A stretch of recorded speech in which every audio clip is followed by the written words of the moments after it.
Welcome to Shomach Shova on the Daf. The month of Av is sponsored by the Aynorn family, Leilui Nishmas, Rav Naftali Ber Cheskel. We're holding in Chulin Daf Tzadikei.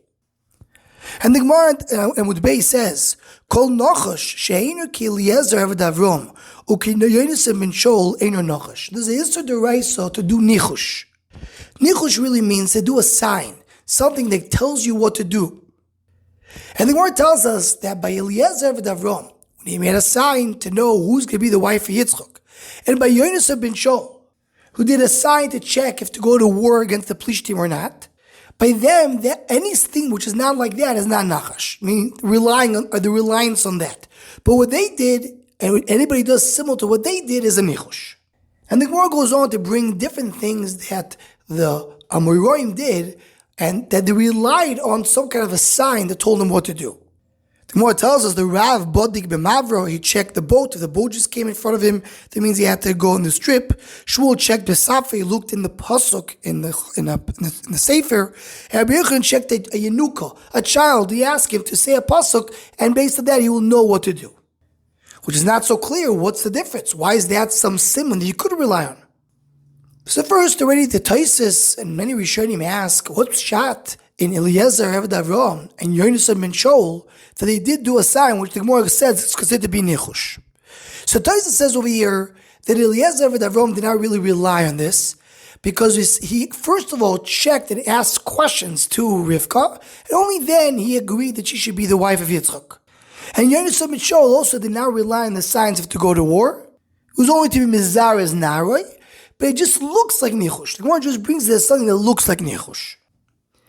Then Rosh Saran and Drushud Beis, he goes on to explain that the Simanim of Eliezer of Avram and Yonisem ben Shaul, it wasn't just a simon of some kind of a random sign to tell them what to do. It was actually very negate to what they were checking for. Eliezer of Avram, which is something we know very clearly, he went to check a wife for Yitzchak. So he was looking for the proper wife. So the simon that he did was a simon to check if she has midas toivos, if she has rizus, if she cares about him and about his animals. And all the simoning that he did, it wasn't a random sign. It was exactly what he was looking for. And he goes on to explain by Arichus that Yonisem ben Shaul was the same thing. He was testing his people to see if they're brave enough to go to war. So the simon that he did was to check how brave are they and are they ready to go to war. So meaning, what the Gemara is telling us that the Nachash like that is Asur, is someone who's doing the signs, but different than Eliezer eved Avram and Yonisem ben Shaul. Eliezer eved Avram and Yonisem ben Shaul, they did signs which actually had a meaning to it. There were signs he was checking the actual measure and to see if that's what he's looking for. But it looks to others, if someone's going to use that same sign without actually checking, just doing a sign for himself, that will be nichush. Now, regarding the simonim that the Amoraim did, so here, Rosh Saran, he differentiates. He says, when it says the Rav checked in the Mavro, that he didn't completely rely on it. It was only a simon be'alma for him to help him make a decision. A Nachash, says the Rosh Saran, is only when someone takes the simon, and that's what he's relying on. That will tell him what to do. And then he says, Rabbi Yochanan bodig b'inuko, and it sounds he also refers to whether we're checking b'safra. That is a different thing, says the Rosh Saran. That is an Indian of Nevuah. There's a way to come and check Nevuah with asking a child the pasuk that he learned. And many, in the first we spoke about it in different shurim, the idea of looking in a sefer and opening, finding a pasuk, is a way of Nevuah. It's not called a simon be'alma, but it's a way, so to speak, to communicate with and getting a simon from HaKadosh Baruch Hu. So the only thing in Rosh Saran that the Gemara brings all the three simonim in one shot, and according to Rosh Saran, bodig b'mavro is different than bodig b'safra. Fascinating enough, the Ishbitz and Mea Sheloyach Chelik Aleph at Pashas Bolok, on the pasuk that says Kiloi Nachash b'Yakov v'loi Kesem b'Yisrael. So he goes on to say there's a difference between Nachash and Kesem. They're both opposite of each other. Nachash means that you're completely focused on something and you don't trust anything but yourself. He has to be completely focused on something, and that thing will, based on that, he will be able to figure out on his own what to do. Kesem is the opposite. He doesn't know what to do, and he just allows something else to come and tell him what to do. Meaning he's not involved in all with his das of what to do. He's relying on some kind of sign. So it says the Ishbitze, it depends on the case, what a person has to do. When a person knows exactly what's the right thing to do, he cannot leave it alone and say, okay, let me see a sign. He knows what Ratzon Hashem is, so he must do it without coming and checking it out. The opposite is, if someone doesn't know what to do, he's not sure. So he should not just go and decide on his own what to do. He should try to find a sign mishamayim.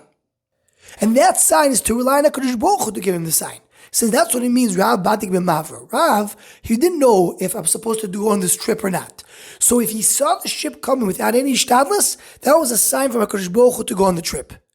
So he says that the pshat in the pasuk. Yaakov is when a person is in a lower level. Yisrael is a higher level. Lower level means I don't know what to do. Kiloi Nachash b'Yaakov. I don't use Nachash to make my decisions on my own. I try to rely on HaKadosh Baruch Hu to find signs from Hashem what to do. For like Kesem B'Yisrael, Yisrael is someone who knows exactly what he needs to do. A situation where a person knows what's the right thing, then he doesn't go and try to figure out based on other simanim what to do.